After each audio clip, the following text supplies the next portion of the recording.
안녕하세요. 영인의 부엌입니다. 오늘은 닭봉 간장조림을 한번 해볼게요. 닭봉은 400g이고요. 우유에 한 30분 재워놨다가 제가 물로 깨끗이 씻어온 거예요. 이제 밑간을 좀 해보겠습니다. 생강즙 이거 한 수저예요. 생강즙은 생강을 이렇게 쓸 때마다 생강즙 내기가 이렇게 쉽지 않거든요. 그래서 생강 나오는 철에 생강하고 생강만 국물을 내려면 물을 내려면 굉장히 조금밖에 안 나와요. 그래서 동량의 배를 믹서에다 갈아가지고 배부작에 꼭 짜서 그 즙을 내서 냉동실에 넣어놨다가 필요할 때마다 조금씩 꺼내서 쓰면 되거든요. 이따 간장에 졸일 거기 때문에 밑간은 소금으로 조금만 약해 하겠습니다. 짜지 않게. 맛술도 좋고 청주도 좋고 한 스푼 정도. 그래서 이렇게 해서 한 30분 정도 재워두겠습니다. 그럼 이제 닭 간장 조림에 들어갈 재료를 좀 손질해 보겠습니다. 저는 말린 표고버섯을 잘 쓰거든요. 말린 표고가 이렇게 향도 좋고 또 쫄깃쫄깃하다 그래야 되나? 그래서 말린 표고를 깨끗이 씻은 다음에 따뜻한 물에다가 지금 한 1시간 정도 불려 놓은 거예요. 그래서 그 불린 물은 버리지 마시고 간장 조림할 때 그 표고버섯 불린 물로 물을 쓰시면 돼요. 이거 이제 먹기 좋게 적당히 한 4등분 정도.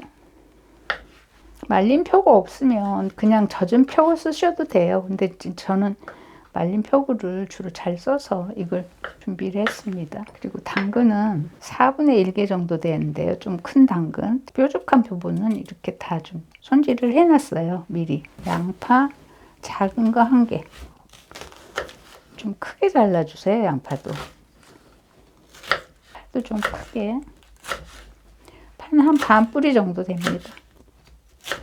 닭 간장조림 할 때 마른 고추를 주로 사용하거든요. 마른 고추를 넣으면 맛이 좀 더 칼칼하고 좀 깔끔한 맛이 나서 그래서 마른 고추 2개 이렇게 제가 잘랐습니다. 마늘을 제가 5개 준비했는데 다진 마늘 넣으셔도 돼요. 다진 마늘 넣으셔도 되는데 5개 정도, 절반 정도. 크면은 한 3쪽, 4쪽 되고 이따 거기 졸일 때 마늘을 통째로 같이 넣겠습니다. 닭 간장조림에 들어가는 재료는 이제 다 준비됐고요. 닭을 겉이 살짝 익게 한 다음에 간장에 졸일 거예요. 닭고기 재워놓은 게 한 30분 지났거든요. 그래서 그 간이 스며들었을 거예요. 이거를 팬에 기름 두르지 마시고 겉면을 약간 익혀주는 식으로 지지겠습니다. 불을 중약불로 줄여주세요. 약간 노릇노릇해질 때까지 뒤집어가면서 익혀주세요. 탱글탱글하게 됐죠. 이렇게 한번 지지지 않고 그냥 처음부터 넣으셔도 되는데 제가 이렇게 해보니까 이게 더 맛있는 것 같더라고요. 고기가 즙이 이 안에 그대로 잡혀 있어서 그렇지 않을까 싶어요. 이렇게 됐으면 이제 불을 끄고 이거는 내려놓고 양념을 준비해 보겠습니다. 팬이 달궈지면 고추기름이에요. 한 수저 정도 넣어주세요. 그런 다음에 여기에 마늘을 좀 넣어서 볶아주세요. 마늘하고 양파, 당근도 넣고 표고도 넣고 파만 제일 마지막에 넣어주겠습니다. 볶아주면 간장 이게 3스푼이에요. 제가 고기 100g에 간장을 1스푼 정도 계산해서 넣거든요. 살짝 익혀준 고기를 넣을게요. 불은 중간불로 줄여주세요. 굴소스를 반 스푼 정도.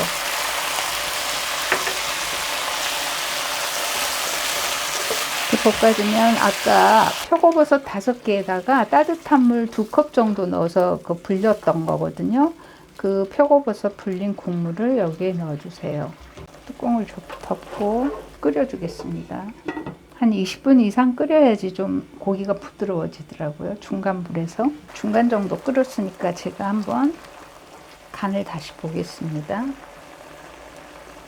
단맛이 조금 부족한 것 같으니까 설탕을 한 수저 넣고요. 맛술 한 수저를. 맛술도 약간 단맛이 있거든요. 그리고 한참 끓고 있을 때 마른 고추 있잖아요. 이걸 여기다 넣어주면 그리고 좀 매운 향이 확 올라와요. 어느 정도 끓으면 뚜껑을 완전히 덮지 마시고 이렇게 약간 옆으로 걸쳐서 끓여주세요. 우리 한 20분 이상 끓였거든요. 지금 한 25분 정도 끓은 것 같아요. 국물이 좀 자작자작해지고 근육이 이렇게 조금 떨어지면 이게 익었다는 신호예요. 그래서 이제 마지막에 파를 좀 넣고 간을 아까 제가 말씀드린 걸로 했다가 혹시 마지막에 간을 벌써 싱거우시면 간장을 조금 넣으세요. 저는 좀 싱겁게 먹는 편이어서 그걸로 간이 충분히 되거든요. 참기름 한 방울, 한 수저, 통깨 조금. 이제 불을 끄겠습니다. 자, 이렇게 해서 닭봉 조림이 완성됐습니다. 아이들 반찬으로도 좋고 뭐 어른도 간단하게 먹을 수 있더라고요. 한번 맛있게 만들어 보시기 바랍니다.